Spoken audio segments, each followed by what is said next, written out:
अति विलक्षण स्वाध्याय चिकित्सा आपको पढ़कर सुनाते हैं। पुस्तक आध्यात्मिक चिकित्सा एक समग्र उपचार पद्धति, लेखक डॉक्टर प्रणव पांड्या, पृष्ठ 108, पुस्तक कोड SV 40। आइए सुनते हैं। स्वाध्याय चिकित्सा की उपयोगिता असाधारण है। इसके द्वारा पहले मन स्वस्थ होता है, फिर जीवन। चिकित्सा के सिद्धांत एवं प्रयोगों के जो विशेषज्ञ हैं उन सब का यही कहना है कि रोगी मन ही जीवन को रोगी बनाता है। यदि किसी तरह से मन को निरोग कर लिया जाए तो जीवन निरोग हो सकता है। बात सही भी है। यदि हमारे सोच विचार का तंत्र ही दूषित है तो उसके प्रभाव शारीरिक रोगों एवं व्यवहारिक गड़बड़ियों के रूप में क्यों ना उभरेंगे। मानसिक आरोग की ओर ध्यान दिए बगैर शरीर को स्वस्थ करने की बात सोचना या व्यवहारिक दोषों को ठीक करना कुछ वैसा ही है जैसे पत्तों को काटकर पेड़ की जड़ों को सींचते रहना। जब तक पेड़ की जड़ों को खाद पानी मिलता रहेगा, पत्ते अपने आप ही हरे होते रहेंगे। इसी तरह से जब तक सोच विचार के तंत्र में विकृत बनी रहेगी, शारीरिक व व्यवहारिक परेशानियां बनी रहेंगी। सोच विचार या बोध के तंत्र को निरोग करने की सार्थक प्रक्रिया स्वाध्याय से बढ़कर और कुछ नहीं। लेकिन स्वाध्याय के इस गहरे अर्थ व प्रभाव से ज्यादातर लोग अपरिचित हैं। कुछ लोग तो स्वाध्याय को अध्ययन का पर्याय मान बैठते हैं। वे चाहे कुछ भी क्यों ना पढ़ें, उसे स्वाध्याय की संज्ञा देते हैं, जबकि इस तरह की पढ़ाई को मात्र अध्ययन कहा जा सकता है, स्वाध्याय नहीं। अध्ययन केवल बौद्धिक विकास तक सीमित है, जबकि स्वाध्याय अपने बोध को संवारने की प्रक्रिया है। विशेषज्ञ हमारे बोध के 2 आयाम बताते हैं। इनमें से पहला है बाह्य बोध या इंद्रियों की सहायता से होने वाला बोध। दूसरा है आंतरिक बोध यानी बौद्धिक विवेचन, विश्लेषण एवं आंतरिक अनुभूतियों से होने वाला ज्ञान। बोध के ये दोनों आयाम परस्पर गहरे में गुथे हैं। जो इंद्रियां अनुभव करती हैं, बुद्धि उस पर विचार किए बिना नहीं रहती। इसी तरह से हमारी आंतरिक सोच में जो विचार, भावनाएं, विश्वास, आस्थाएं, अपेक्षाएं व आग्रह समाये रहते हैं, वे इंद्रिय अनुभूतियों को अपने रंग में रंगे बिना नहीं रहते। कहावत भी है, जैसी दृष्टि वैसी सृष्टि। यदि दृष्टिकोण को स्वस्थ बना लिया जाए तो जीवन के सभी आयाम अपने आप ही स्वस्थ हो जाते हैं और स्वाध्याय इसी दृष्टिकोण की चिकित्सा करता है। स्वाध्याय को यदि अंग्रेजी भाषा में कहें तो सेल्फ स्टडी न होकर स्टडी ऑफ सेल्फ होगा। दरअसल यह स्वयं के सूक्ष्म अध्ययन की विधि है। इस विधि के 4 मुख्य बिंदु हैं। इसके पहले क्रम में हम उन ग्रंथों, विचारों का चयन करते हैं जिन्हें स्व की अनुभूति से संपन्न महामानवों ने सृजित किया। ध्यान रखें, कोई भी पुस्तक या विचार स्वाध्याय की सामग्री नहीं बन सकता। ध्यान रखें। इसके लिए जरूरी है कि यह पुस्तक या विचार किसी महान तपस्वी, अध्यात्म वेत्ता के द्वारा सृजित हो। इसके लिए श्रीमद् भागवत गीता, उपनिषद अथवा परम पूज्य गुरुदेव के द्वारा लिखित ग्रंथों का चयन किया जा सकता है। इस चयन के बाद दूसरा चरण प्रारंभ होता है। इस क्रम में हम इन महान विचारों के परिप्रेक्ष्य में स्वयं को देखते हैं, आकलन करते हैं, इस सत्य पर विचार करते हैं कि हमें क्या करना चाहिए और क्या कर रहे हैं, क्या सोचना चाहिए और क्या सोच रहे हैं।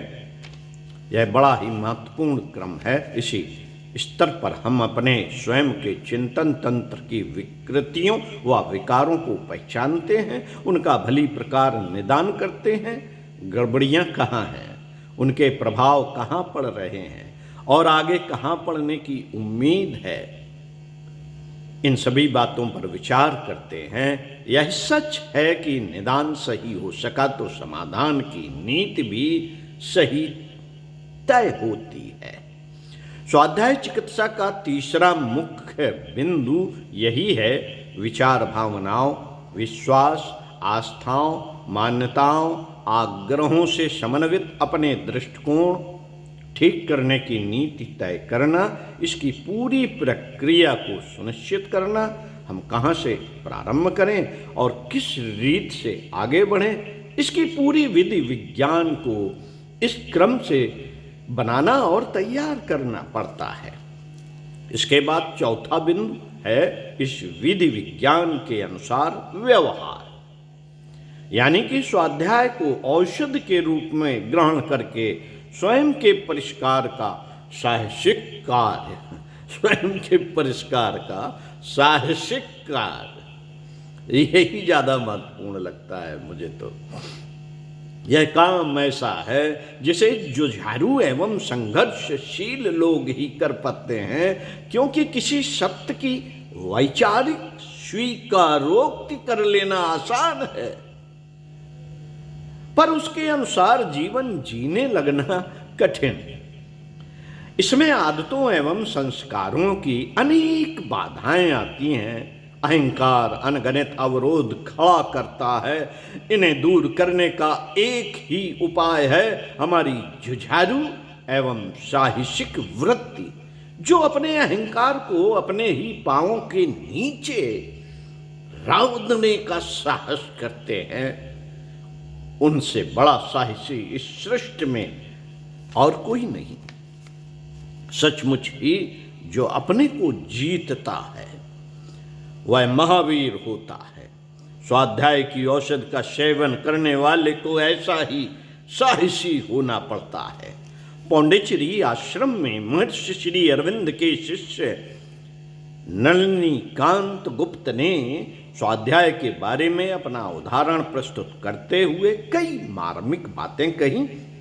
यहाँ ध्यान दिलाना आवश्यक है कि नलिनीकांत अपनी 16 वर्ष की आयु से लगातार श्री अरविंद के पास रहे। श्री अरविंद उन्हें अपनी अंतरात्मा का साथी सहचर बताते थे। वह लिखते हैं कि आश्रम में आने पर अन्यों की तरह मैं भी बहुत पढ़ा करता था। अनेक तरह के शास्त्र एवं अनेक तरह की पुस्तकें पढ़ना स्वभाव बन गया था।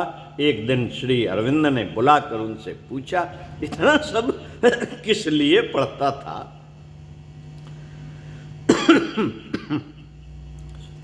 उनके इस प्रश्न का सहसा कोई जवाब नलिनीकांत को न सूझा। वह बस मौन रहे।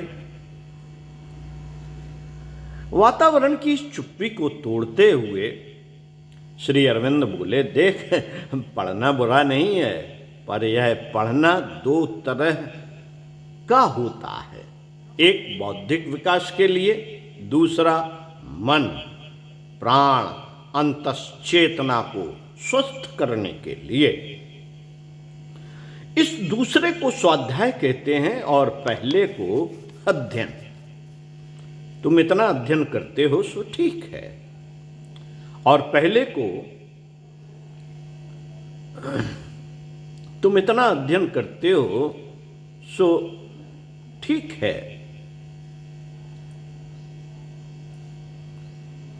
पर स्वाध्याय भी किया करो, पर स्वाध्याय भी किया करो।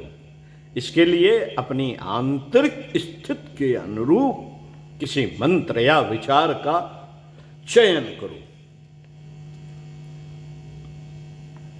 और फिर उसके अनुरूप स्वयं को ढालने की साधना करो। नलिनीकांत लिखते हैं, यह बात उस समय की है जब श्री अरविंद सावित्री पूरा कर रहे थे। मैंने इसी को अपने स्वाध्याय की चिकित्सा की औषध बना लिया, फिर मेरा नित्य का क्रम बन गया।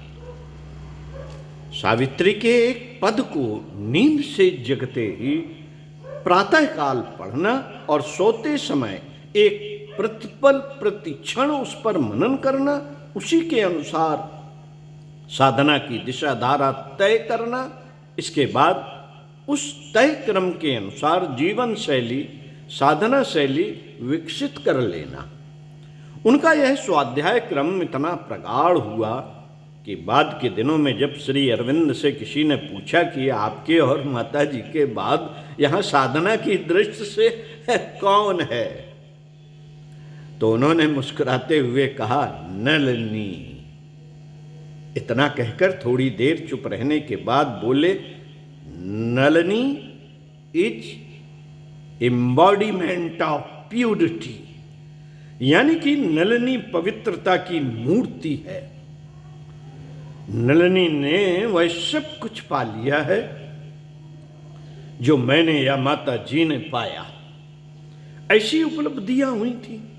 स्वाध्याय चिकित्सा से नलिनी कांत को ऐसी उपलब्धियां हुई थी। हालांकि वह कहा करते थे कि स्वस्थ जीवन के लिए शुरुआत अपनी स्थिति के अनुसार मन के स्थान पर तन से भी की जा सकती है। इसके लिए हठ योग की विधियां श्रेष्ठ है। मिलते हैं आपको इसी पुस्तक के अगले पृष्ठ से, पृष्ठ 113 से पढ़कर सुनाएंगे। आसन, प्राणायाम, बंद एवं मुद्राओं से भी उपचार कैसे हो सकता है, सुनते हैं अगले वीडियो में। तब तक के लिए स्वाध्याय सत्संग का क्रम बनाए रहिए और स्वाध्याय भी करते रहिए। स्वाध्याय का अर्थ तो जान ही गए हैं। ओम शांति।